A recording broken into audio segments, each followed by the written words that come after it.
then let's start. So we're not many people. Maybe some others are joining, but I think we still have done a great recording. Okay.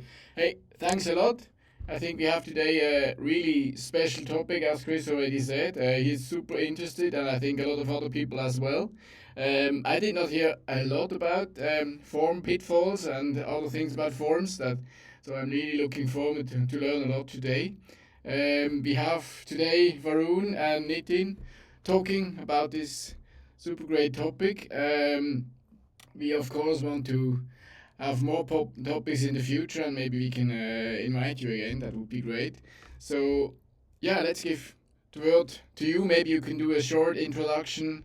Varun, maybe first, where you are, what you're doing at Adobe at IEM. Hey, hi. Thanks, Dominic. Thanks, everyone, for joining. So, hi, I'm Varun. I've been with Adobe for 12 years now, and mostly I've been working on forms since the beginning. Earlier, it was PDF forms, and then we moved to web forms. And I've been leading the headless and the adaptive form side of AEM form solution. Yeah. Thank Nitin, you. over to you. Nitin?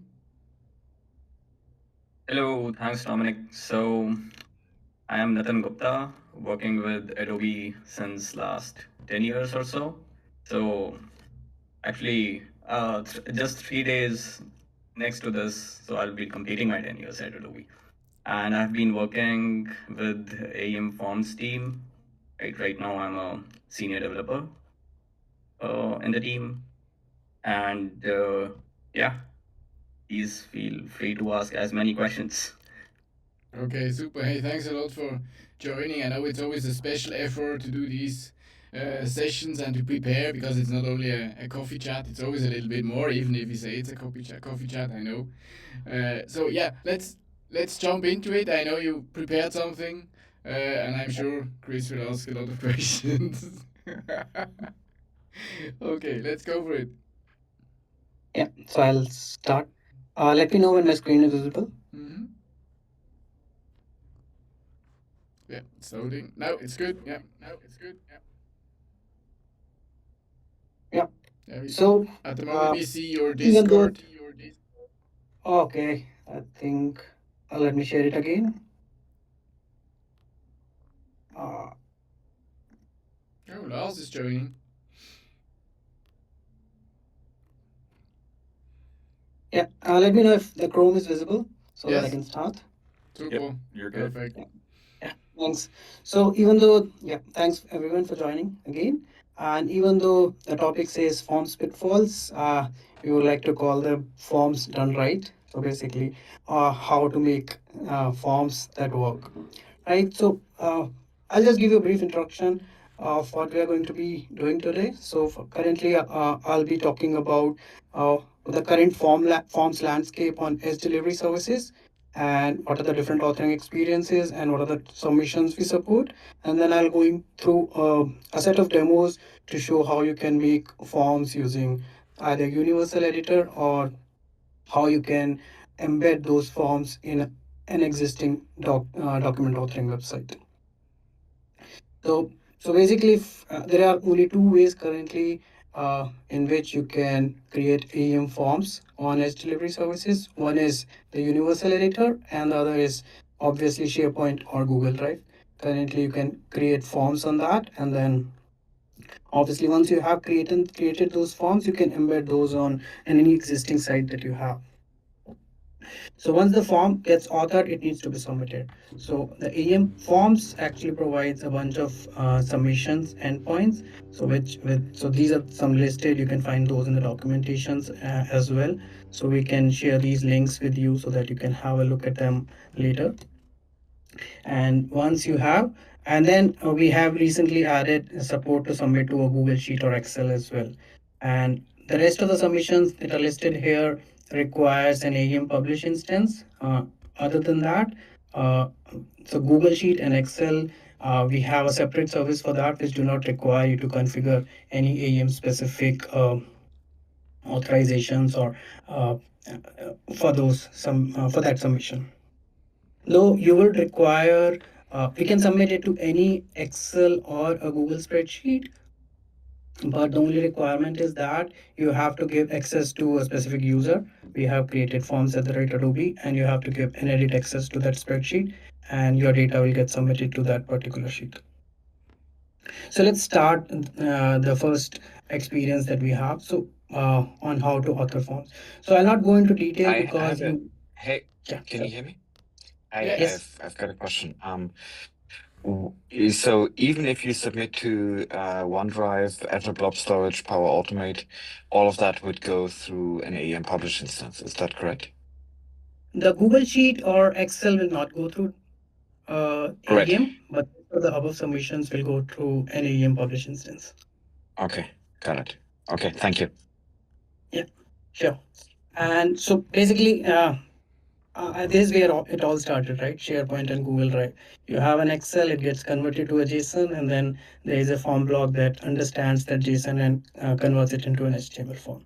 So it has been there for quite some time, and now we have added an AEM form. So the form submission service as well, which was there in the Helix 4 architecture as well. So now we have this separate service, and it currently submits only to Google Sheets or Google Sheet and Excel.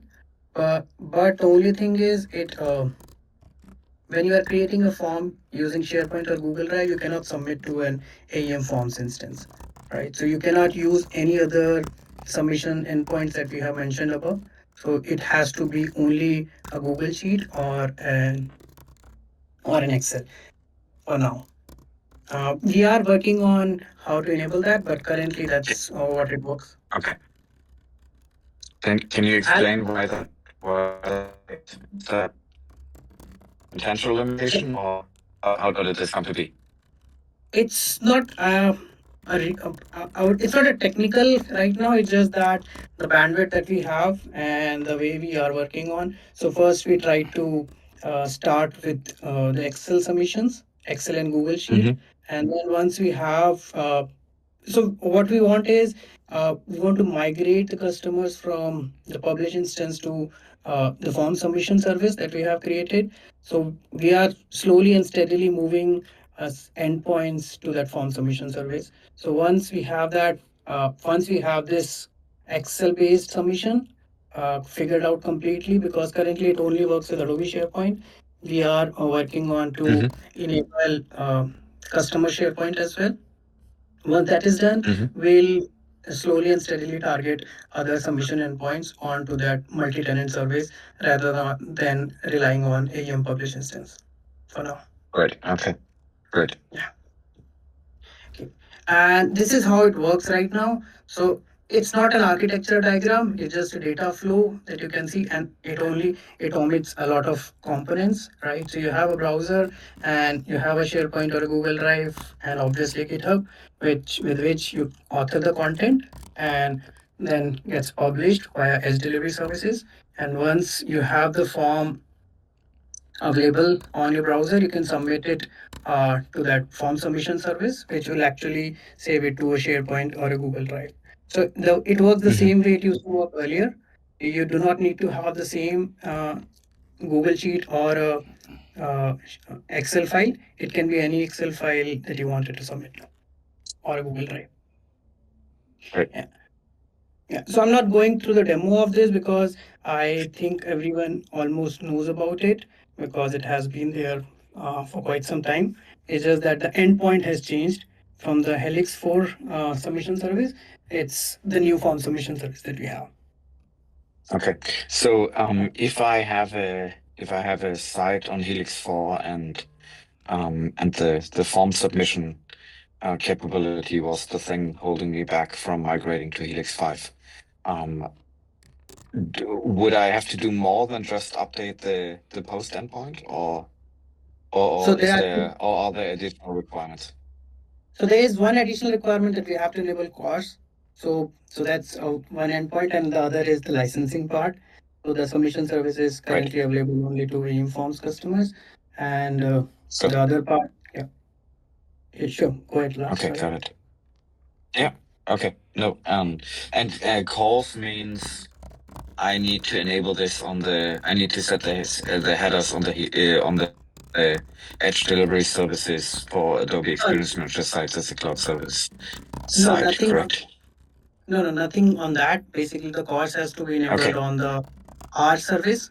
So basically, you have to provide Okay. your AEM site and AEM all. And once that is provided, we'll just enable course Great. on our Fastly region. So basically, the submission service is behind the Got it. Fastly. So that's why, Right. yeah, we Okay. need to enable course. Right. That's all. Okay. Yeah. Got it. So the course is just to control who is accessing. Otherwise, it will Right. educate for all the customers. Just to ensure we are enabling Right. it only to the licensed customer we have control. Right. Yeah. So you're basically allow listing a particular set of domains that can post to that form, correct? Yes. Okay. So now the second part is that we have worked on last 1 year to enable universal editor. And once you have to enable forms on universal editor, so you can create forms. So it provides, as most of you already know, that it provides a Visvig interface for authoring content. Now you have form components available in the editor as well, and you can drag drop those components from the sidebar. And it also comes with a experience builder right now, which helps you create or edit forms using AI prompts, and that can help you create the form faster. So I'll show you how the experience builder works as well in my demo as well. So how and I'll talk about form submission later on. Once let's see how the authoring works in Universal Editor for forms. So let's say we have this. Yeah. Sorry, last week. Hey, Oh, just go you have ahead. a question? I was just no question. I was just a comment. Okay. Please go ahead. So yeah, so basically, this page is taken from the aem-live website.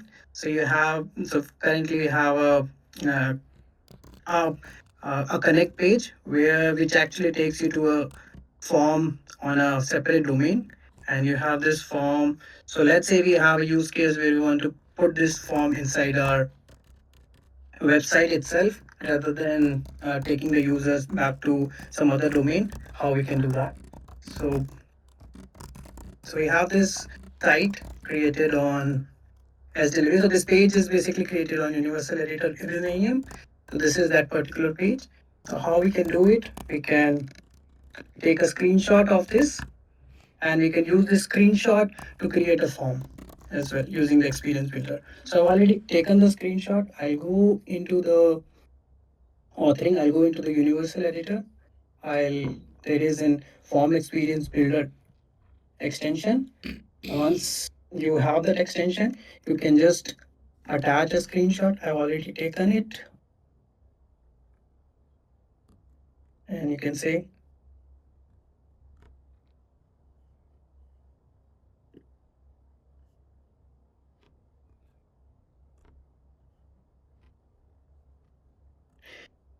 so. I hope it works this time. Yeah. So it shows you what fields it has extracted out and what it has done. So there are a bunch of And other that screenshot operations. doesn't that screenshot doesn't have to be from an existing AEM website, right? It could be from any other Yes. kind of website.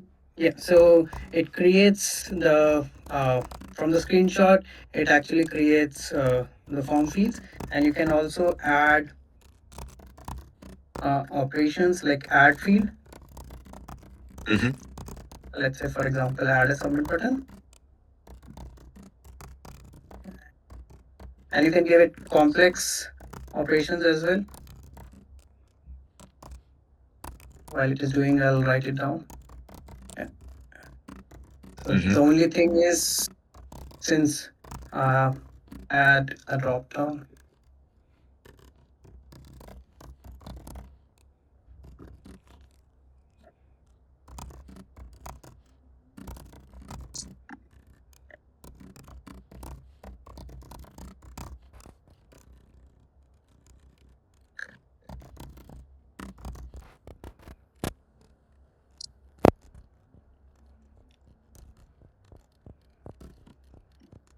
So, oh. it will create it, and then from the UI you can actually move around all these components. Mm-hmm. Yeah. You can use this, or you can actually ask the agent to remove this panel and unwrap all these fields as well, because it when you created a screenshot, it identified that it was a field that it has to be part of a field set, and it created a field set called contact information Okay, got based it. on the Yeah. information that it added it. But yeah, you can obviously change a lot of things around here, and we are still, the experience builder is still in beta, and we are Yeah.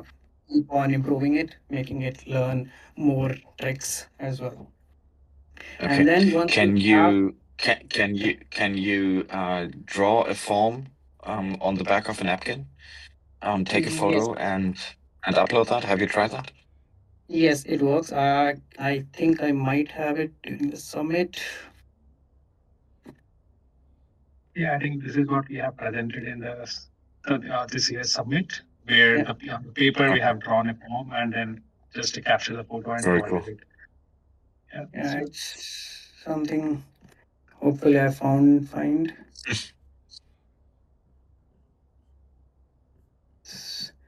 Yeah, but that works. So basically, the LLM agents are able to identify your handwriting, and they're able to create a form. Mm-hmm. Yeah, I'll try to find it and then share it later on Yeah. once I have it. Well, But you yeah, haven't you haven't tried with my handwriting. I've heard it's terrible. So your mileage may vary, but it's great to hear that it's working for yours. okay. Yeah, and then once you have that, you have to configure the form submission. So for example, once you have this form, you can click on edit form properties, Mm-hmm. and there you have a bunch of submission options that you can use. So since it's a universal based on universal editor, all the submission options are supported. Uh, Right. and you have this submit to spreadsheet, and here you can give the URL of the. Uh, so I've already created a spreadsheet with the field Mm-hmm. names. Just specify. You can copy the link. So one thing I forgot to tell, yeah. So you have to share it with the user, which is Mm-hmm. I think you mentioned that in passing, but it would be yes, great to have the email address visible on screen. yeah. That's why I was trying to. Yeah, Okay. damn Excel. Come on, Microsoft, don't let us down. Yeah, let me refresh the page and try again. We know you can do it, Microsoft.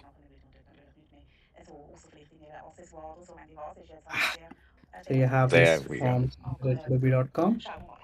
And yes, and Okay. you can share it. Very cool. Yeah, I'll send, Yep. and that's it. And you can, I forgot to copy the link. You can copy the link here. Mm-hmm. And once you have copied, you can, where was it? Yeah, you can just copy the link to the spreadsheet and save and close. Mm-hmm. So one thing to note here is when you, yeah, it's saved, and somehow the extensions do not close on its own. But yeah, one thing to note here is that the field names that are created should match the column names. For example, if you'll Got see it. this last name field, and that's the same Yep. same thing that was there earlier.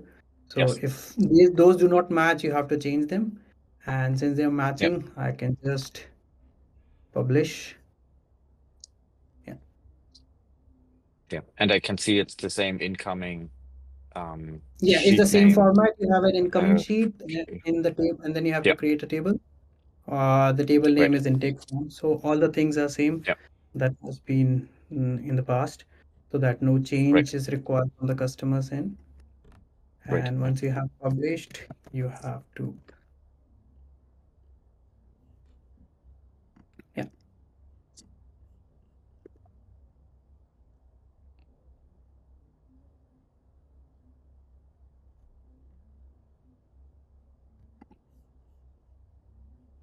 Okay.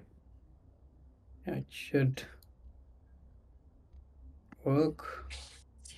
If it doesn't, then I have a backup form which works. Okay, so I'll just I had created another form. Yeah, it's just similar to that. So now you have which also so basically it has been created using the same uh, mechanism. Mm-hmm.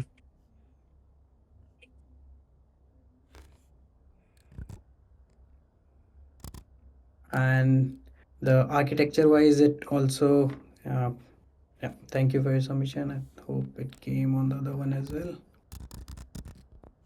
Okay. And it basically it goes to the queue. The architecture remains the same. It goes to the queue, and Great. once every 1 minute we pick the data from the queue, so you Yeah. should be able to see another row being added after a minute. So I'll Mm-hmm. showcase How, that.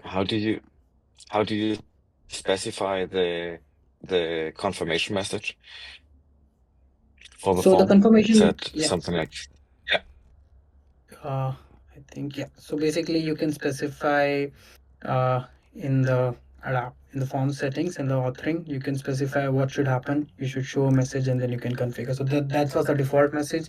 You okay, can configure it to perfect. be Okay, yeah. okay. We will be in So, touch with you shortly. Okay, yeah, great. yeah. Looking at this form, what I see that what it needs is it actually needs a checkbox, saying I agree with your terms and conditions, and I'm okay with my personal data being stored. Yeah, And that should be a try that. mandatory checkbox, right? Because we are processing private information, and um,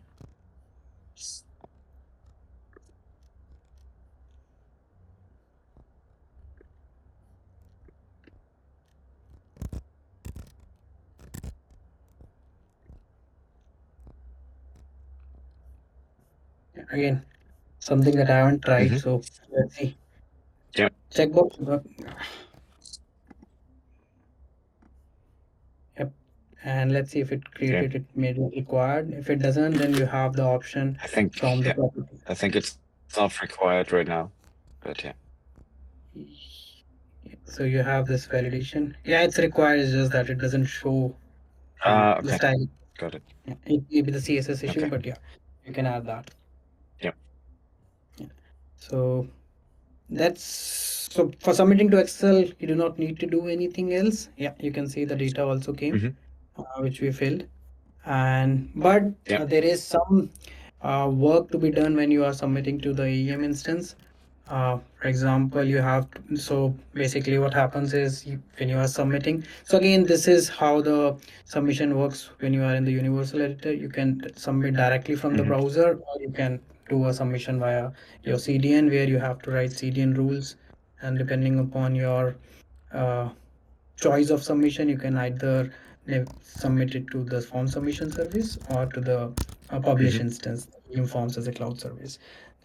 For Yeah. AIM Forms, when you're submitting to a cloud service, you have to figure out certain things or take care of certain things. For example, you need to ensure that the sling referrer filter, which is there, allows you to send a post request from your Sure. Yeah. domain or from the browser. That's something that you have to do. Hmm. Yeah. Uh, and the other thing is there might be if you're directly submitting from the browser, again the CORS issue you have to configure in your dispatcher. If you're directly submitting Hmm. it from the browser, you have to uh, enable CORS from in your dispatcher at the publish Great. instance. But if, yeah, that thing is not mandatory if you are submitting via CDN rules.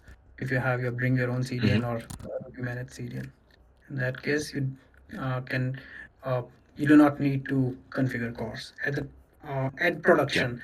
But when you are working at the development mode, when you have like main hyphen hyphen where you do not have a CDN control, you cannot specify the CDN rule, then you have to configure CORS, cross origin Great. policy, in your dispatcher. Yeah. So that's for so the other that's all about universal editor. And I haven't showed how the publish works because the currently the publish I do not have a prod instance right now, otherwise I would have. So because in the Hmm. dev it's a little bit tricky to show it works or not. And the second aspect that we have is what we are observing currently is the customers have an existing document based sites. Varun, before we switching, can you also want to show the rule editor where you can write rules on the forms? Just maybe quick introduction. Yeah. Okay.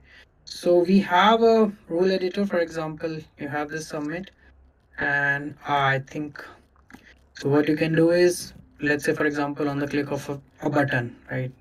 You want to do some hide and show, so you can create a rule, so you can see, or you want to enable submit button based on when the form is valid. So you can write that rule of enable submit button when so you have validate form is true and else disable. And so what will happen in this case is whenever the form is valid, automatically uh, the button will get enabled, otherwise it will remain disabled.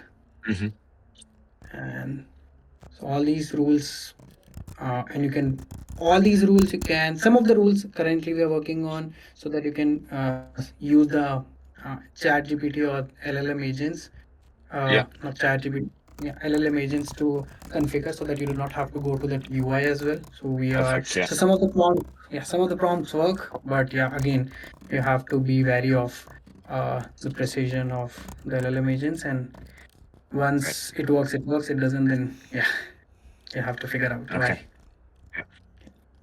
Okay. So Yeah, that's that would have been my question because designing these rule sets is often a bit complicated, right? So having some help from AI would be super welcome. yeah. And just to add on what Varun is saying, that we have very large number of rules available in Universal Editor. It's not just like show and hide and validation are just an example, but you have cases where you can call a third-party API, and you can just orchestrate the API calls, or maybe say send events and dispatch events between the fragments. So it provides a lot of flip capabilities in terms of the rules. We have very large documents, so we can share over that. Yeah. And so that's all from the universal editor part. So the other part that I was going was what we have seen recently with the customers that are going live. So they have an existing site and they like the way they are authoring forms using Google Drive, SharePoint, or document authoring, and they want to use universal editor to author forms. And once they have authored those forms, they want those forms to be embedded in the website. So for example, this is a standard practice that looks like, so you have a helix 5 architecture, right? So you have a common github repo, then you have an aem forms as a cloud service instance, and you have SharePoint or Google Drive or document authoring. So you have your website already created, which is being served or published via delivered via edge delivery services, and the same thing is for the forms as well. So even though the forms are authored in cloud service, and they are uh, again delivered via edge delivery services, but since the content source is different, they have two different sites. Okay, I didn't get that. You have to explain it to the slow people in the audience, which Yeah, means so to me. So yeah, so sorry. you basically have two websites, and one would be hosted on edge delivery services, and the other one not, or No, no, both how are should I understand this? yeah, both are hosted on edge delivery services. So basically, Got it. what you have is you have an existing website where you have a SharePoint or document authoring or Google Drive as a content source. Right. Then what you want is you want to add forms on those sites, but you do not want to use SharePoint or Excel or uh, Okay. Google Sheets. So for that, Got it. you have to have an aem forms as a cloud service instance so that you can use universal editor to author forms. Okay. And Okay. what that does is basically it creates two aem sites because you have two content sources. So that is what. So it basically allows you to work around this limitation that forms defined in SharePoint or Google can only post to SharePoint or Google. So what you can do is you can have your site defined, right? You have your site authored using anything that Edge Delivery Services supports, and then Yes. have your forms run on AEM Forms as a cloud service and embed it into the site. I assume. Yes. Is that correct? Correct. Yes. Yeah. Okay, perfect. Okay, now I get it. Thank you. Yeah. So it gives us the advantage that you can use Universal Editor uh, and the AI agents to create the form, and and obviously other things like a WYSIWYG authoring if, uh, you get out of it. Once you have that, uh, now there are some caveats of when you are doing such things, because you have two domains and a lot of you have some course headers to take care of. So in that case, what you have to do is, since the site is embedding, so let's say call that the site as my site and the other site as my forms, right? They would be in the same org, right? So the my site Yeah. has to embed my forms, right? So to Mhm. enable that, and the forms has to enable course headers or provide course headers, because and that can be done via the admin APIs, the config service that we have. So via the config service, we have to enable course headers on one of the edge delivery side, which is serving the forms, right? And Yeah. those forms can then be embedded into your uh, actual website.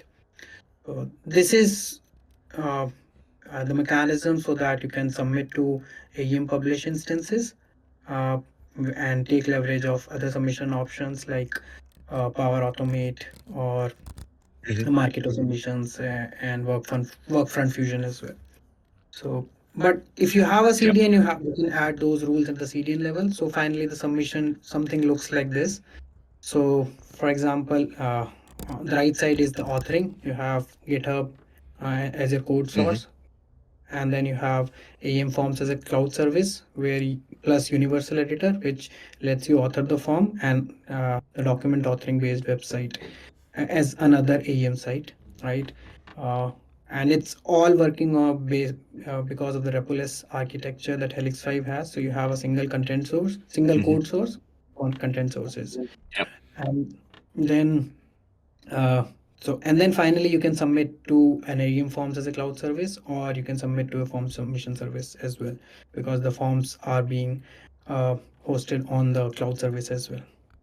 And if you have a CDN, you do not have to worry about course headers as well. Obviously, Sling referrer filter has to be taken care of, but if you have a CDN, you can write CDN rules to basically bifurcate the content or content request or submission requests coming for forms or coming from site pages. You can just configure it whether it should go to my form site or it should go to a my site, right? Right. So just see, let's see a demo of how it is being leveraged right now for a particular customer. So I'm not going to name the customer. So I'm going to take the same example. So you have this uh, a document.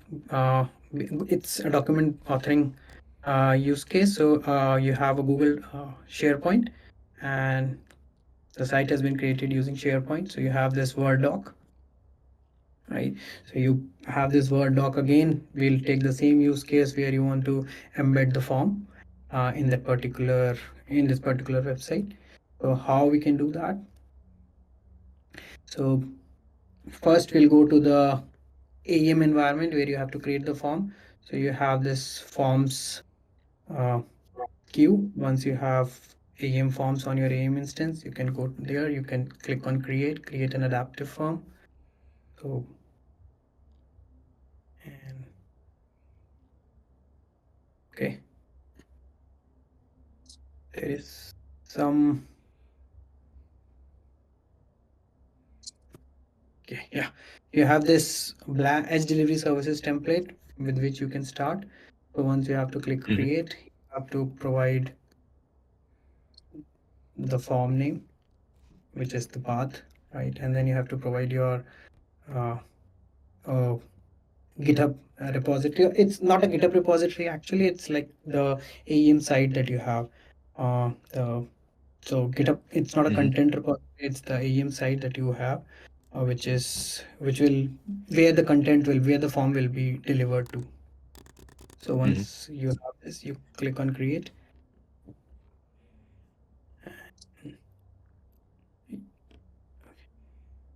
Yeah. So there is That looks interesting. yeah, I so the reason for that is I think I have yeah. Once you have currently by default it creates a uh, repo-less architecture. Mhm. File-based architecture it assumes, but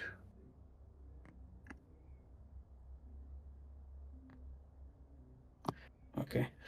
I'm not sure why it did not create. Oh, it's Discord history. Okay, so ideally it should create a configuration, an edge delivery configuration in your AEM where you have to configure the.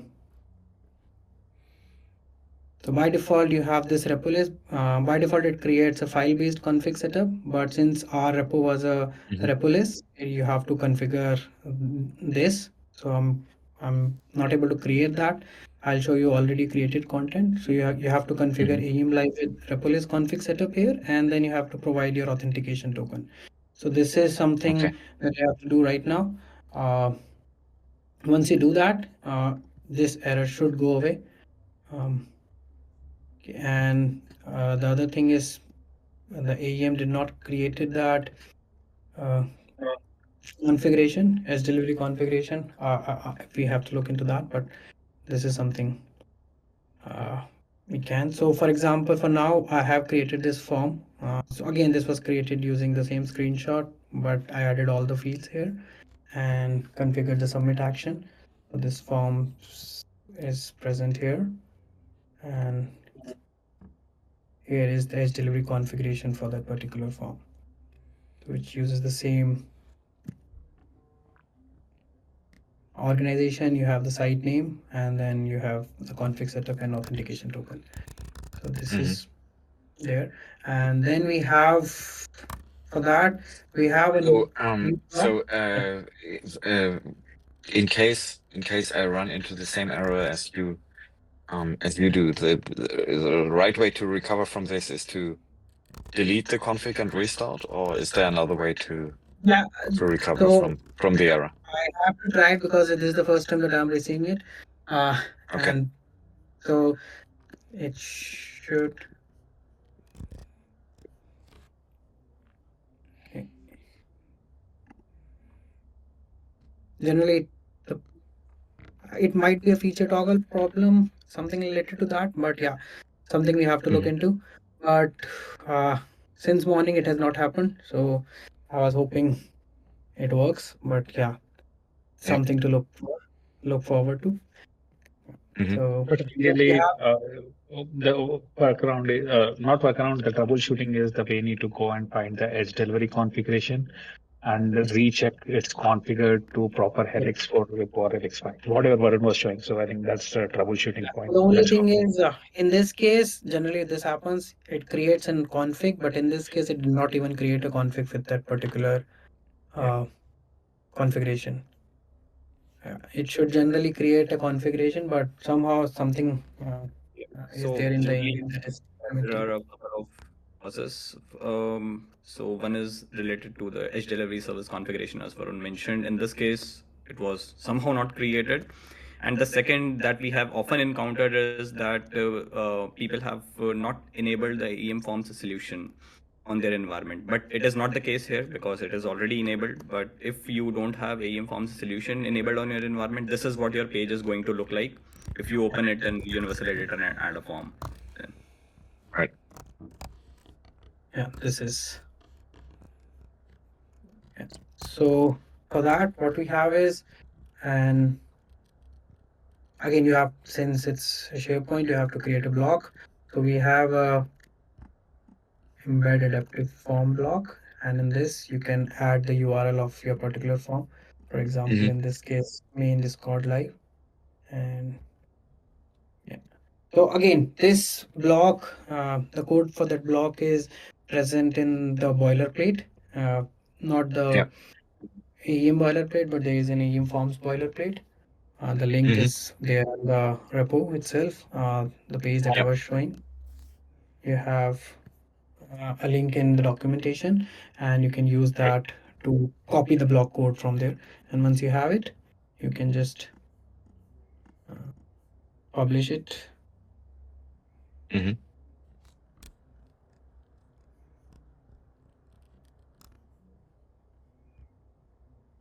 Yeah, so you should be able to see this. Great.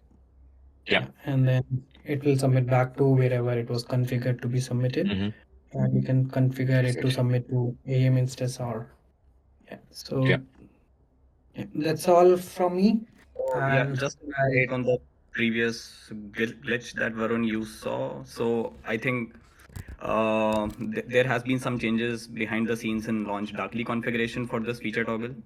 So that is okay. why the configuration was skipped to be created. But yeah, so if we Okay. enable the feature toggle, then it is not expected to happen. So Yeah, so basically this form submission service is not yet released publicly.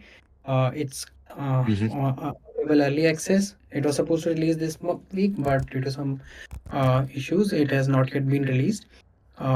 But Yeah. yeah, next month it will be available to everyone. Okay. Great. Okay. Yeah. So, Thank you. Varun, you said that was all that you wanted to present. Yeah. But I think we might have questions from the audience. Okay. So, and I'm going to yeah, open so the Lars, chat just to be able to. Yeah. yeah, Go ahead. before that, I would have also something to share with this audience. Oh, perfect. Mainly Yeah. to write the importer stuff and the optimization stuff. So if Yeah. you find Yeah. time, Let's take a then look. yeah, Yes. okay, Absolutely. thank you. So let me quickly share my screen. Hope it's working. Yeah, it's coming. Okay. Perfect. Yeah. So often we have seen customers, right, having the existing forms on their sites, which they want to migrate to edge delivery services, right? And if they want to migrate it to a document-based form, right? So there is one importer service that can help in migrating those forms to the edge delivery services in a document-based setup, right? So if and I'm just going to show you a form, right? It's form that is on existing non-edge delivery service system, right? And I'm just going to take this URL and so this is a Are form. you just one question? Are you all able to see Nitin's screen? Because wait, I'm getting a stream failed to start error. Yeah, I have it also in the recording. So yeah. Oh, you've got it. Okay. Well, then Should I just reshare if it would Nitin, be then great? just go on. And I might not be able to ask any intelligent questions, but I think Dominik is going to step in because he can see your screen and I can't. Okay, go ahead. Okay. So I'll try to make it descriptive for you, Lars, so that you probably can understand better. Right. So I am right now showing a forms importer UI which lets us enter a form URL which we need to import. So I'm going to paste the form URL in the field of the form URL and click on scan button. Right. So what it does is inspects the markup of the existing forms and it transforms them to what the edge delivery services can understand. So I've just initiated the scan and I'm waiting for it to complete it. And yes, so here is the scan complete and I can see the 11 fields that the importer tooling has detected. So if I click on these 11 fields, so I can see that the form is imported. I can also switch to the JSON view quickly, right? And it would show me the definition which we would need to persist in the Excel or Google sheet, right? And there's a copy button over here, which I can click so that my definition gets copied. And this is, suppose, let's say this is where, this is the site, right? Similar to what Varun showed earlier. So let's say that I want to use this form here. So I would just go in this site, right, on this page, and I want to embed my form on this page. I would click on edit. That would take me to the document source of this form. So as this is a document based site, and then I can go to the root folder of it and then create a Excel workbook. So Excel workbook, let's say, let's call it trial form, since it is meant for requesting the trials, right? And I'll just need to rename the sheet, right, to aem-shared so that it's publicly accessible. And then I just need to paste whatever I have copied from that tooling, right? And this is where we get the form structure migrating quickly for your existing form into the edge delivery services way. So I'm just going to preview this. And the rest of the flow remains the same as in edge delivery services for document-based authoring, right? So once we have a preview, okay, so okay, I think it's shared AEM, I believe. Shared default or shared AES. Yeah. I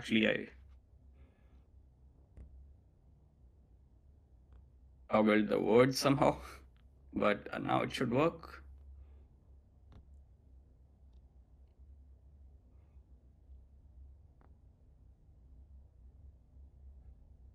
Yeah. So there I have this trial form imported in Excel, right? And I just need to copy paste this and have a form block in the Excel sheet, in the Word doc, Okay. right? So Is this also possible for multi-step forms? Or is it then you have single steps then to copy? So So we do currently, recognize the and panels. So yeah, Varun, you were saying something. so as long as it is in the markup, we are able to. But Okay. if it is dynamically rendered via some JavaScript, then it is not possible right now. Okay. Okay, so I'll just insert it, right, and have the form block over here, and let's preview that.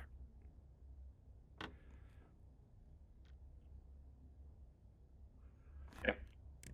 So this is how you can just have an existing form, like, which looked like this, import it to something like this pretty quickly. And yeah, that's it. So rest of the things remain the same for submissions, etc. Right. And the next thing that I want to share with this audience is the forms optimization. Yeah. So in the um, in the world where forms are being submitted and filled with users, right, we often hit issues, or the enterprises seek to increase the efficiency of their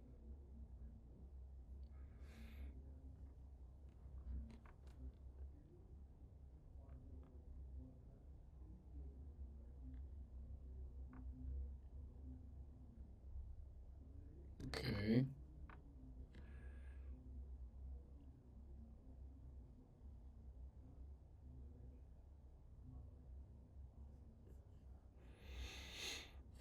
There seems to be a problem.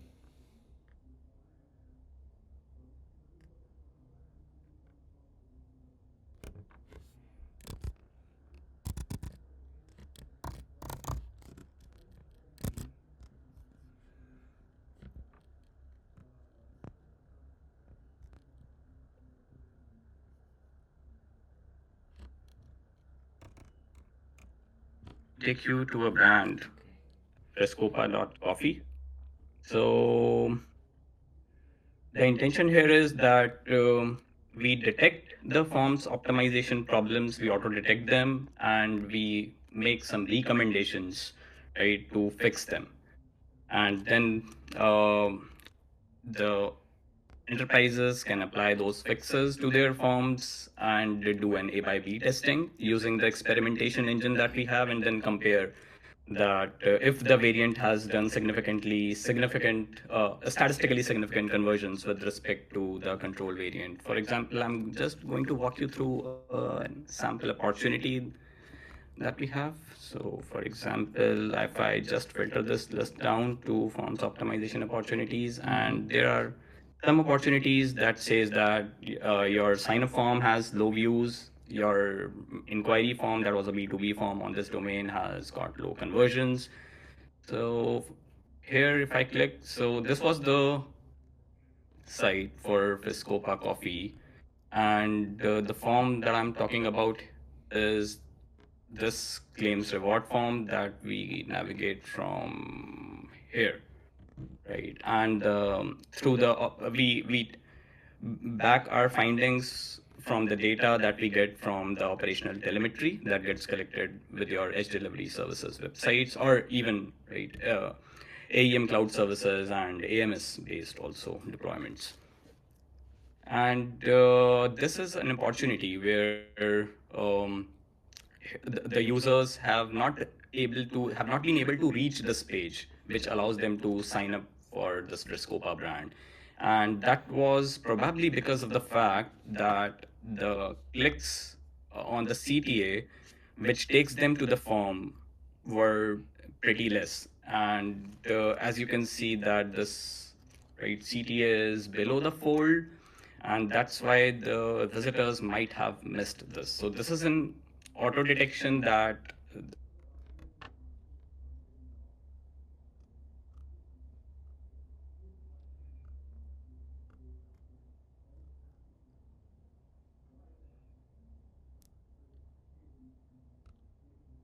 There's a problem with the audio.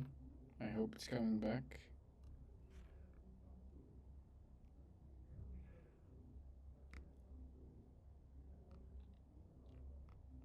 Otherwise, you can see on the screen that it is showing different possibilities to increase. Here would be an increase by 5%, and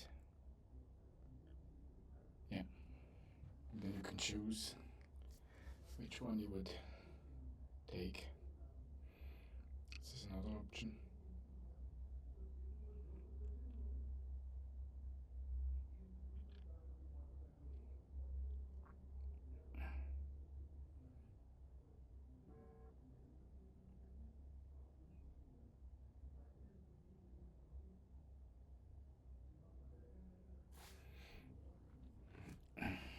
test out your site with, for example, and in the domains, in the various AEM domains that we have analyzed. So the data says that this form discoverability or the form navigation problem is one of the most prominent problems in websites. So it's like the data we have says that 80% of the forms, right, are only visible to 20% of the users.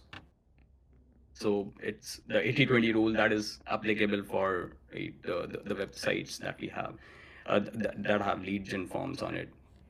And similarly, there is another opportunity that I can walk you through.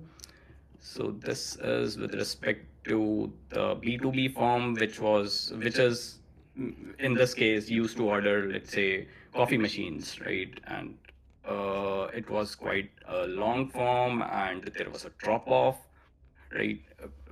Because of the length of the form, and maybe the variant, the system thinks that making it to a progressive form variation can improve the retargeting and also the engagement for this. So this is um, progressive form where you just ask for an email first, and then if you click on continue, right, you would be gradually asked or progressively asked with the rest of the information as it seems relevant. Okay. So this is something with respect to the optimization part that we are currently working on, and let me go back to the Yeah, we are up to the hour closely. Maybe there are some questions, or do you have something to show? Oh yeah. So I just wanted to share in the closing the best practices Perfect. for experience, right? So that is it. I think the best practices are right using avoiding using multi-field widgets. As per our experience, user experience quite difficulties in filling those multi-widgets fields. For example, let's say the OTP that you require to fill in via the user, right, is split into multiple different boxes, and then the users are finding it difficult to fill them, and hence dropping off your forms. And then we also recommend that you use labels instead of placeholders in your forms and use the autofill functionality also. So these are some of the best practices that I wanted to share with the audience. Right, and that's it. So thank you. Over to you, Dominic. Yeah. Thank you very much. It was really interesting. We had some issues in between us with Lars. I think he dropped off. But I think it was super interesting, and I also saw that you answered a lot of questions already in the chat. That's super. Yeah, we're up to the hour. So normally I would tell now what is the next session. I think we did not have plan a next session already, but I'm talking to Lars. We will prepare something, and as you heard in the beginning, we will do something with Chris while he is in Basel. So next session will be as usual on aem-live in the community section. This recording will be hopefully ready soon because I have to do it. Let's see if I have the time tomorrow. Otherwise, latest on Tuesday. And thank you, Nitin and Varun, and all for this really great presentation. That was really super. So I'm more into forms now. I know much more. That's great, and it's also great to see that you go in this optimizer using AI. I mean that's great to see. We saw it yesterday. We saw it all over the place, and I think it's really a good thing, and I love it that we are really going forward in the right way in the future. Thank you. So thanks a lot. Thank you, Thank Dominic. you. Enjoy the Yeah, everyone. evening. Bye bye. See you next time. Bye bye.